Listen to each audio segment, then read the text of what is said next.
माता अनसुईया को पुत्रदायिनी माता कहा गया है। यही वजह है कि उत्तराखंड के चमोली के मंडल घाटी के घने जंगलों में बसे इस मंदिर में देश भर के निसंतान दंपति हर समय आते रहते हैं। इस मंदिर की खास बात यह है कि यहाँ हर साल दिसंबर में होने वाले मेले में ही भक्तों का परिसर में रुकने की अनुमति होती है। बाकी दिनों में निसंतान दंपति ही पूजा पाठ कर सकते हैं। चमोली उत्तराखंड के चमोली की मंडल घाटी के घने जंगलों के बीच माता अनसुईया का भव्य मंदिर है, जो कि बहुत ही खूबसूरत के साथ निसंतान दंपतियों की मनोकामना पूरी करने के लिए देश भर में पहचान रखता है। यह नहीं संतान दायिनी के रूप में प्रसिद्ध माता अनसुईया के दरबार में साल भर निसंतान दंपति संतान कामना के लिए पहुँचते हैं। माना जाता है कि शक्ति शिरोमणि माता अनसुईया के दरबार में कोई खाली हाथ नहीं लौटता। वहीं नवरात्रि के दौरान इस मंदिर में लोगों की आमद खासतौर पर बढ़ जाती है। माता अनसुईया मंदिर के पुजारी प्रवीण सेमवाल के मुताबिक माता ने सिर्फ निसंतान लोगों को कामना पूर्ण करती है, बल्कि देवता भी माता अनसुईया के नमन करते हैं। बता दें कि प्रकृति की गोद में बसा यह स्थान चारों ओर से ऊंची ऊंची पर्वत श्रृंखलाओं से सुशोभित है, जो कि हर किसी की मन मोह लेता है।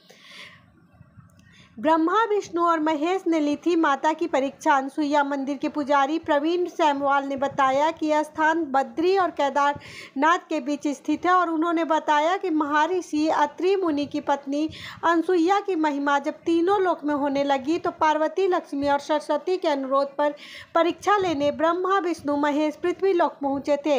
इसके बाद साधु वेश में तीनों ने अनसुईया के सामने निर्वस्त्र होकर भोजन कराने की शर्त रख दी। दुविधा की बात में घड़ी में जब माता अपने पति अत्रि मुनि का स्मरण किया तो सामने खड़े साधुओं के रूप में उन्हें ब्रह्मा, विष्णु और महेश खड़े दिखाई दिए। इसके बाद उन्होंने अपने कर्म मंडल से जल निकालकर तीनों साधुओं पर छिड़का तो वह 6 महीने के शिशु बन गए। इसके बाद माता ने शर्त के मुताबिक न सिर्फ उन्हें भोजन कराया बल्कि स्तनपान भी कराया था। वहीं पति के वियोग में तीनों देवियां दुखी होने के बाद पृथ्वी लोक पहुंची और माता अनसुईया के क्षमा याचना की। फिर तीनों देवियों ने अपनी गलती को स्वीकार कर माता के कोख से जन्म लेने का आग्रह किया। यही नहीं, माता को 2 वरदान दिए। इससे उन्हें दत्तात्रेय, दुर्वासा ऋषि और चंद्रमा का जन्म हुआ, और दूसरा वरदान माता को किसी भी युग में निसंतान दंपति की कोख भरने को दिया। यही नहीं, वजह है कि यहाँ जो भी कोई भी संतान की कामना के लिए आता है वह खाली हाथ नहीं जाता है। माता के दरबार में कोई खाली हाथ लौटकर नहीं जाता। जबकि घने जंगलों के बीच बसे मंदिर परिसर को लेकर में यहाँ भालू और अन्य जंगली जानवर जरूर रहते हैं, लेकिन आज तक किसी भक्त के साथ कोई हादसा नहीं। निसंतान दंपति की कोख भरने के लिए माता के मंदिर की पहचान है। यहाँ संतान की चाह रखने वालों को शाम तक पहुँचना होता है। इसके बाद उन्हें पूजा पाठ के बाद रात भर मंदिर में ही बैठना होता है।